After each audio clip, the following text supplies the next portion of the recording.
Good morning, gang. Happy Saturday. Okay, weekend. Let's hope it doesn't rain here, but for some of you guys that need it, let's hope it does. Like out out west, reading stories on what's going on. Hope you guys get some rain. But what I want to talk about is a little bit of the prelude to Cyber Polygon here that's coming up. Now, if you guys don't know what Cyber Polygon is, it's a exercise, a test, a simulation, however you want to put it, by the World Economic Forum, that they do something every year to figure out, okay, if this happens, how would the world react? Ironically, 2019, they did a simulation on what would happen if there was a pandemic, and 6 months later, we had a pandemic. Well, this year, they're going to do a simulation on what happens if there's a massive computer hack, if you will, and the entire supply chain went down.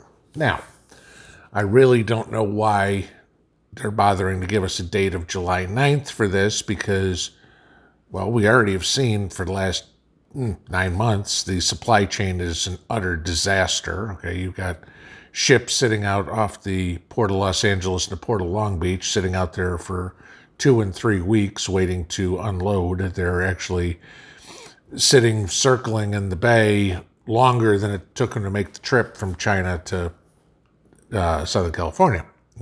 But we already all know the supply chain is a wreck. But we look at the hacking. Now, we all know about Colonial Pipeline, and they paid, $4 million, $5 million in Bitcoin, and supposedly the FBI recovered the money or whatever. But we know what that did, and we had, gas spikes and everything up the East Coast. It wasn't huge. I mean, it was, primarily it looked like Georgia and North Carolina got hit the worst. But then we had the JBS food hacking. And that one didn't last as long, but miraculously, they paid $11 million in ransom. Okay. Now, then you had the AT&T debacle last week with DC, parts of New York, and parts of Chicago. All of a sudden, their system went down. And ironically, nothing ever came out as to why. But interesting. So then yesterday, you had the power grid in Puerto Rico not only have a fire, but also get hacked at the same time. Now, if you saw anything on this, the Puerto Rican power grid is owned by a new company after the last company completely mismanaged everything after the hurricanes that went through. And so you had a new company. So this new company, 10 days into being the power company, just had a fire at one of their major transformers that put 1 million people without power and got hacked in the same day. Then, whether or not y'all saw this one, is McDonald's also got hacked yesterday. Not in the U.S., but in Taiwan and South Korea. Now, who would be hacking the Taiwanese McDonald's? Russia? Doesn't make sense now, does it? So, I still go back on who the big player is in this, okay? And that's our good friends over in China are the ones causing all these hack attacks, I guess, for lack of anything else. Now, let's take a look at why. They hit Colonial, okay? East Coast Pipeline. Biggest pipeline, yes, but wasn't a major hack. It was a good trial run. Hit JBS Food. Wasn't a major hack, but it was a good trial run. Hit AT&T in a couple of select cities. Possibly. Probably is my guess. It's just, one time is strange, 2 times is odd, 3 times, 2 times is a coincidence, 3 times a pattern. But then you hit the power grid in Puerto Rico. Now, why would you hit the power grid in Puerto Rico? Well, let's see. There's 3 power grids in the continental U.S. The Eastern grid, the Western grid, the Texas grid. Well, if you want to practice, which one are you going to take? You're going to wipe out power in Texas or everywhere east of the Mississippi or everywhere west of the Mississippi. That's going to be pretty obvious what's going on, okay? And that's a major undertaking to take out that power grid. So where are you going to practice? Why not practice on Puerto Rico? It's still a U.S. territory, okay? Puerto Rico's got problems with their electrical system anyway, and, a lot of it, Puerto Rico's kind of, nobody really thinks about it too much, okay? Puerto Rico's like, oh, gee, I'll go there on vacation or something. But other than that, unless you've got relatives in Puerto Rico's not really on the forefront of the mind of the American population. So it's a good place to practice, okay? This is what happened. Well, here's the issue that we wind up getting. If this is Russian hackers or private hackers or Chinese hackers or whatever who are into this for ransom, why in the world are we paying them? Especially when the CEO of JBS says, well, he didn't discuss it with the FBI before paying the ransom. They just paid it because, that was in the best interest of their customers. Well, it's kind of like kidnapping. Why do we never pay kidnappers? We don't negotiate with terrorists, okay? We pay the ransom, and all that does is tell them, hey, do it again, because they'll pay you again, all right? Any country that ever pays for kidnappers or ransoms or anything like this, they wind up seeing over and over and over again they have problems. That's why U.S. policy has always been we don't negotiate with terrorists. Well, so what happens? Colonial paid, JBS paid. Hey, if everybody's paying, let's just do it again, okay? That's one way. The other part is, though, I still am telling you, this is practice. They're going after the bigger fish. McDonald's isn't a small company. A power grid is a power grid. It's just a smaller one, but it's still a power grid, okay? JBS is a large food producer. Colonial is a large pipeline. But it's not like they've shut down the national grid, okay, or the eastern grid or the western grid. It's not like they've shut down the entire fuel distribution system in the United States, whatever. But what everybody's getting from all of this is intelligence.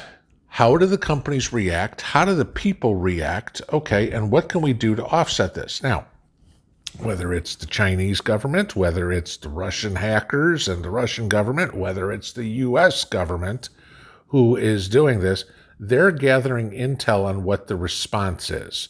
What do people do? Oh, gas prices are going up. Everybody got 5-gallon gas cans. Oh, we hit the food supply. Okay, so everybody ran out and bought meat real quick. They're taking this into account so they can kill that, so there is no response when they go for the big fish. All right, that's the point. This is what we need to be aware of and we need to prep for. I said it in the video the other day. Other people have said it. There feasibly could be something that happens later this year, okay? And latest calls are probably somewhere around the end of summer, okay? Could this be when China starts pulling something? Speculation out there by a lot of places it would start with an EMP. Now, I agree that's a plausible idea. I don't want to go that far, but it is very plausible. That would make the most sense to me on how to do all this at once, okay? You hit a couple of EMPs off, poof. You just wiped out all the electrical grid, which wipes out all the computers, which wipes out all the banks, which wipes out all the communications. And who needs a hack when you've just taken out the financial system, the communication system, the electrical system, okay? And obviously the food system, let alone transportation, anything like that. That puts a grind to everything. I've mentioned the book many times to you guys, 1 second after. Read the book, see what happened. Poof, world stopped, okay? And then what the aftermath is. Well, the aftermath could very feasibly be you have troops move up from Mexico, you have troops move down from Canada and start working their way in. Again, everybody would ask, well, if it was an EMP, wouldn't that affect their communications, their vehicles, et cetera, et cetera, et cetera? Not necessarily. If you know it's coming and you've protected everything from it, Okay. Well, my electricity in my house no longer works. My cell phone no longer works. But if they've got two-way radios that were all protected, EMP shield or whatever it was, and their communication all works and their vehicles all work, guess what? I'm at a significant disadvantage here. So keep an eye on some of this stuff of what's going on. But I mean, this is interesting. That is now 4, possibly 5 hacks in less than a month on major companies, American companies. That's kind of unheard of, guys. Like, not kind of, that is, okay? Yeah, we see a hack every once in a while, but not 5 in a month, or at least, like I said, at least 4. So, pay attention to what's going on. But, guys, get yourself prepared for whatever, if something like that happens. Figure out Faraday cage or whatever it is. I mean, you can build them pretty simply. You can buy them if you want to do it to protect something. I know everybody says, oh, what good's your cell phone or anything like that if the towers are all down? Well, yeah, okay, but you still got a whole bunch of stuff stored on your cell phone, stored on your computer. You're going to need those things, flashlights or whatever. You're going to need some sort of power as best you can have it. So, this is, again, get your batteries, get everything like that. And I'm going to say this again. I keep saying it over and over and over again. Get out, buy meat, buy a freezer, stock whatever you can the meat, do whatever. If anybody saw the story about what's going on with cattle ranchers in the Dakotas, they're selling off their cattle like crazy because they can't afford to feed them because of the price of corn and the price of wheat. A, because of the derecho. B, because we sold so much of it to China. And C, because there's a drought going on basically the western half of the United States. So the ranchers can't afford to feed the cattle. It's more cost beneficial, let's not say cheaper, to sell the cattle and send them to slaughter. Well, that's fine. That'll keep meat prices stable now, but guess what that means a few months from now? There ain't no beef. Okay, so if you think finding $20 an hour ribeyes now, or $20 a pound ribeyes now is expensive, give it a few months. You're going to see 30, 40 bucks. I mean, and then nobody's going to buy it, okay? Again, supply and demand. There may be a whole bunch, but if nobody can afford it, that's great. But there's not going to be any. So if, you like your beef or whatever, get what you can put in the fridge, put in the freezer, put in the canning jars now, because that's going to be important. So takeaways from today: keep an eye on the hacks. They seem to be getting faster and faster. I worry about our banking system, and get food, especially meat, put away because it's going to be gone soon or way too expensive to even buy. So that's what I got for a Saturday morning, guys. I got a ton of work to do today. Have a good one, y'all. Pinball out.